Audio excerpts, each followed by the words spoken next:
Au nom du Père et du Fils et du Saint-Esprit. Amen. Il n'est pas le Dieu des morts, mais le Dieu des vivants. Évangile de Jésus-Christ selon saint Marc, chapitre 12, versets 18 à 27. En ce temps-là, les Sadducéens, ceux qui affirment qu'il n'y a pas de résurrection, vinrent trouver Jésus. Ils l'interrogèrent. « Maître, Moïse nous a prescrit. Si un homme a un frère qui meurt, en laissant une femme, mais aucun enfant, il doit épouser la veuve pour susciter une descendance à son frère. Il y avait 7 frères. Le premier se maria. Il mourut sans laisser de descendance. Le deuxième épousa la veuve. Il mourut sans laisser de descendance. Le troisième pareillement. Et aucun des 7 ne laissa de descendance. Et, en dernier, après eux tous, la femme aussi mourut. À la résurrection, quand ils ressusciteront, duquel d'entre eux sera-t-elle l'épouse? Puisque les 7 l'ont eu pour épouse. Jésus leur dit, n'êtes-vous pas en train de vous égarer en méconnaissant les Écritures et la puissance de Dieu? Lorsqu'on ressuscite d'entre les morts, on ne prend ni femme, ni mari, mais on est comme les anges dans les cieux. Et sur le fait que les morts ressuscitent, n'avez-vous pas lu dans le livre de Moïse, au récit du buisson ardent, comment Dieu lui dit, moi je suis le Dieu d'Abraham, le Dieu d'Isaac, le Dieu de Jacob. Il n'est pas le Dieu des morts, mais le Dieu des vivants. Vous vous égarez complètement. Parole du Seigneur notre Dieu. Bien-aimés frères, bien-aimés sœurs, à la lecture de cette parole, nous comprenons que le Seigneur veut nous dire qu'il est le Dieu des vivants.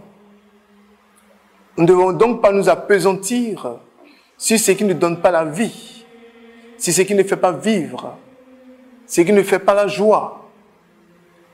Nous ne devons pas donc développer toutes ces théories qui nous plongent dans le déshonneur. Il est le Dieu des vivants. En voulant piéger Jésus, Jésus revient encore à la parole.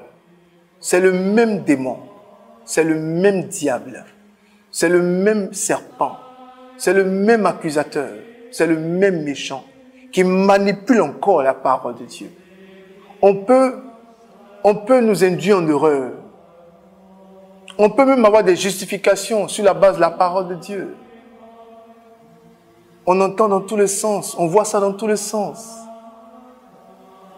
La parole de Dieu, si elle n'est pas bien comprise, elle est comme un danger pour nous. On dit à Jésus, mais quand les 7 les 7 sont morts, quand ils vont ressusciter avec la femme, qui sera son mari? La femme, qui sera son mari?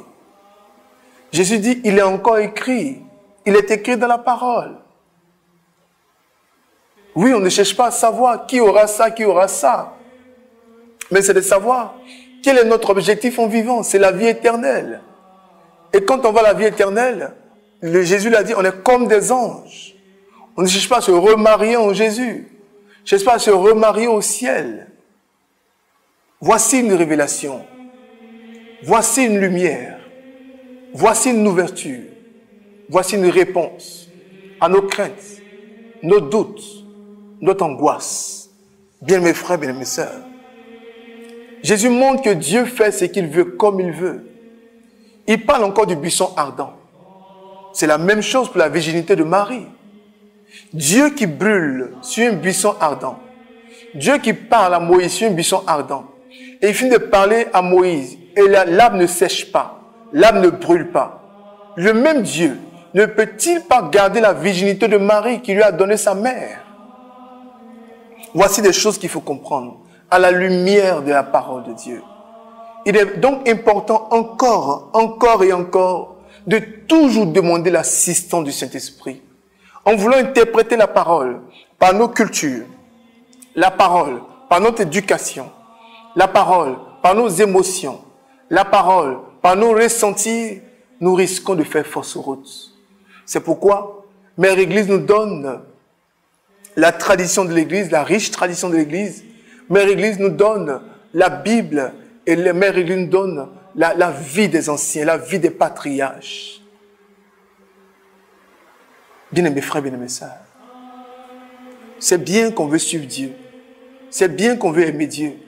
Mais il faut aussi se mettre à l'école de Dieu pour voir comme Dieu voit. On n'interprète pas la Bible selon notre entendement. Sinon, on risque d'aller dans tous les sens. Sinon, on risque d'être fondamentaliste. Mais il faut comprendre la Bible selon son enjeu. Comprendre la Bible, cette parole, dans quel contexte a été écrit, qui était là, le contexte historique, le contexte géographique. En parlant de contexte historique et géographique, dans l'Ancien Testament, ou même dans le Nouveau Testament, pour baptiser quelqu'un, lorsqu'il y a un fleuve, il y a une retenue d'eau, on peut baptiser quelqu'un. Mais aujourd'hui, il y a les baptistères. Aujourd'hui, on n'est pas obligé d'aller dans une rue, dans une pirogue, non. Bien mes frères, bien mes sœurs, faisons attention à l'interprétation de la parole. Que Dieu, dans sa grâce, dans sa miséricorde, nous vienne toujours en aide, maintenant et toujours, pour des siècles et des siècles. Amen, amen, amen. Au nom du Père et du Fils et du Saint-Esprit. Amen.